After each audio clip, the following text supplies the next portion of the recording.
Everyone, welcome back to our channel Priyanshika vlogs. మా అమ్మాయి స్కూల్లో ఎడ్యుకేస్ జరగబోతుంది. సో వాళ్ళ క్లాస్లో ఒక్కొక్కరు ఒక్కొక్క ప్రాజెక్ట్ చేయాల్సి ఉంటుంది. మా అమ్మాయికి అయితే వాటర్ పొల్యూషన్ మీద ఇచ్చారు. దానికి సంబంధించి ఎలా చేయాలి, ఏ టైంలో చేయాలి అని చెప్పేసి ఒక పేపర్ ఇచ్చారు, గైడ్లైన్స్ పేపర్ లాగా. అలాగే ఎలా చేయాలని చెప్పి ఒక మోడల్ చూపించారు. అది చూడగానే కొంచెం షాక్ అయ్యాను, చేయగలనా లేదా అని. సరే ట్రై చేద్దామని చెప్పి మెటీరియల్ అయితే తీసుకున్నాను. ప్రాజెక్ట్ మొత్తం కంప్లీట్ చేయడానికి 20 days టైం ఇచ్చారు. ఫస్ట్ 5 daysలోగా వాళ్ళు ఏం మాట్లాడాలి అని చెప్పి స్పీచ్ రెడీ చేసి పెట్టి వాళ్ళతో డైలీ ప్రాక్టీస్ చేయించాలి. సో నేను అది ఒక 2 daysలోనే ఫినిష్ చేసేసాను. తర్వాత నాకు ఎప్పుడు ఖాళీ దొరికితే, మా అబ్బాయి కూడా ఉన్నాడు కదా, వాడిని పడుకోబెట్టి వాడు ఎప్పుడు పడుకుంటాడో ఆ టైంలో మాత్రమే నేను ప్రాజెక్ట్ వర్క్ కంప్లీట్ చేసుకున్నాను. ఫస్ట్ వచ్చేసి పేపర్స్తో హౌసెస్ ఎలా చేయాలని చెప్పి యూట్యూబ్ ఉంది కదా, చక్కగా యూట్యూబ్లో చూసుకొని ట్రై చేశాను. బాగానే వచ్చింది. బిల్డింగ్ మాత్రం కొంచెం సరిగ్గా రాలేదు. సో లాస్ట్లో ట్రై చేద్దామని చెప్పి పక్కన పెట్టాను.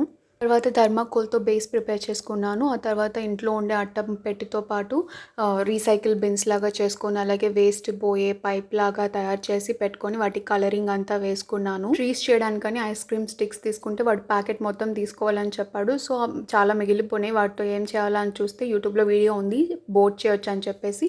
సో మనకి ప్రాజెక్ట్లో కూడా బోట్ కావాలి కదా అని చెప్పేసి దాటితో చేసి పెట్టాను. అన్నీ ఒక్కొక్కటి చేసుకొని తర్వాత బాగా సెట్ చేసుకున్నాను. ప్రతిదీ డీటెయిల్గా వీడియో తీద్దాం అనుకున్నాను, కానీ మా అబ్బాయి మా ఫోన్ పగలగొట్టేశాడు. రిపేర్ షాప్కి ఇస్తే 1 week వాడి దగ్గర పెట్టుకొని మదర్ బోర్డ్ చేంజ్ చేయాలని చెప్పి చేసి ఇచ్చాడు. అంతా బాగానే వర్క్ చేస్తుంది, కానీ కెమెరా వర్క్ చేయట్లేదు. ఏంటి అని అడిగితే మళ్ళీ చూడాలని చెప్పి మళ్ళీ ఇంకో 2 weeks పెట్టుకున్నాడు, కానీ ఇంకా సెట్ చేసి ఇవ్వలేదు. ఇక్కడ కొన్ని వీడియోస్ నా పాత ఫోన్లో, కొన్ని వీడియోస్ మా హస్బెండ్ ఫోన్లో తీయడం వల్ల కొన్ని బాగా క్లారిటీ ఉంటాయి, కొన్ని క్లారిటీ ఉండవు.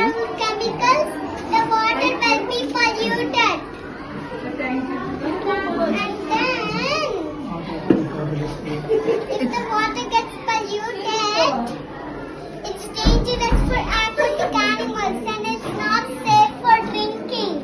And if we drink the polluted water, we'll get sick.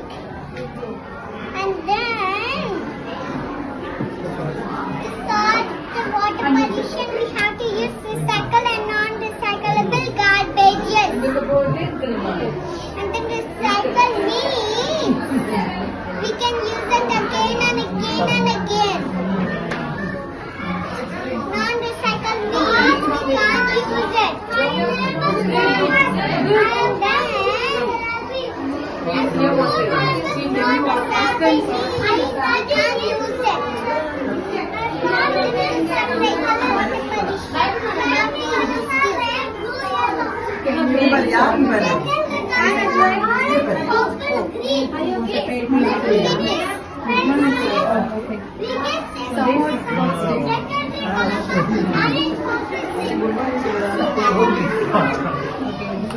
Non-recyclable water paper, it's recycled. Correct? You are Nilan's class, right? Okay. You are Nilan's classmate? Nilan? But he is not a very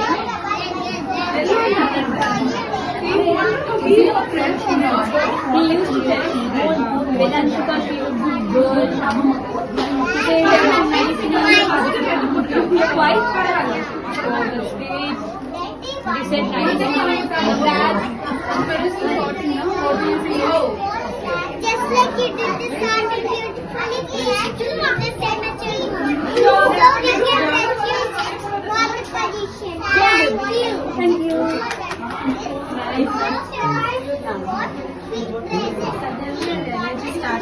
మిగతా పిల్లలు వాళ్ళ parents ప్రాజెక్ట్స్ని చాలా బాగా చేశారు. అలాగే కొంతమంది బాగా explain చేశారు కూడా. కొంతమంది అయితే వాళ్ళ ప్రాజెక్ట్ దగ్గరే నుంచోకుండా వేరే వేరే చోట అంతా తిరుగుతూ ఉన్నారు.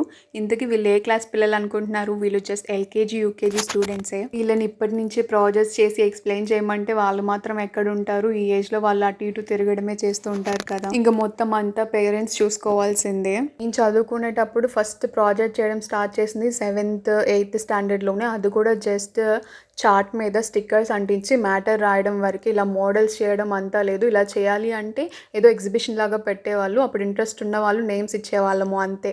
ఇక్కడ మాత్రం ప్రతి స్టూడెంట్ చేయాల్సిందే. ఈ LKG UKG స్టూడెంట్స్ ప్రాజెక్ట్ మీద అయితే నాకు waste of parents time and money అనిపిస్తుంది. సో ఎందుకంటే పిల్లలకి వాటి మీద పెద్ద ఇంట్రెస్ట్ ఉండదు, వాళ్ళు చేయలేరు కూడా ఈ ఏజ్లో. అలాగే టాపిక్ చెప్పడం కూడా ఓకే తెలుస్తుంది, కొంచెం వరకు వాళ్ళకి నాలెడ్జ్ వస్తుంది టాపిక్ మీద, అది కాదనట్లేదు. జస్ట్ మాకు 6th 7thలో ఎలా చార్ట్ ప్రిపేర్ చేయమని చెప్పారో అలా చేసినా కూడా వాళ్ళకి ఆ టాపిక్ మీద నాలెడ్జ్ వస్తుంది. ఒక 6th 7th స్టాండర్డ్లో ఇలాగా మోడల్ ప్రిపేర్ చేసి ఎక్స్పోజ్ చేస్తే బాగుంటుంది అని నా ఒపీనియన్. ఇప్పుడు ప్రతి స్కూల్లో ఇలా ఏదో ఒకటి పెడుతూ ఉన్నారు, అంతా కామన్ అయిపోయింది. వీటి మీద మీరేమనుకుంటున్నారు, మీ ఒపీనియన్ ఏంటి అని కమెంట్లో మెన్షన్ చేయండి. లాస్ట్గా అందరికీ విన్నర్ అనే మొమెంటో ఇచ్చారు, అందరూ బాగా కష్టపడ్డారు కాబట్టి అది ఇవ్వడం వల్ల చాలా హ్యాపీగా ఫీల్ అయ్యారు. ఈ వీడియో కనుక మీకు నచ్చినట్టయితే please do like, share and subscribe to my channel.